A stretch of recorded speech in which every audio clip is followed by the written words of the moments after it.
నువ్వెవడు నేనెవరు అన్నంతలుగా అయితే నామినేషన్ ప్రాసెస్లో కొట్టుకుంటూ పోయిన అమర్దీప్, పల్లవి, ప్రశాంత్ ఇప్పుడు మరోసారి ఒకటవుతారా అంటూ అభిమానుల మనసులో ఒక క్వశ్చన్ మార్క్ అయితే మిగిలిపోతూ ఉండగా అమర్ అయితే పల్లవి, ప్రశాంత్ దగ్గరికి వెళ్తాడు.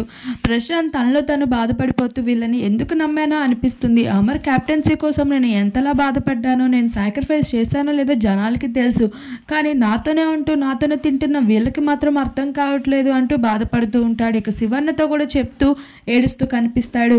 ఇక ఇలా ఇవన్నీ చూస్తున్న అమర్దీప్ అయితే నేను కెప్టెన్ అయిన తర్వాత అందరూ హ్యాపీగా ఉండాలనుకుంటున్నారా?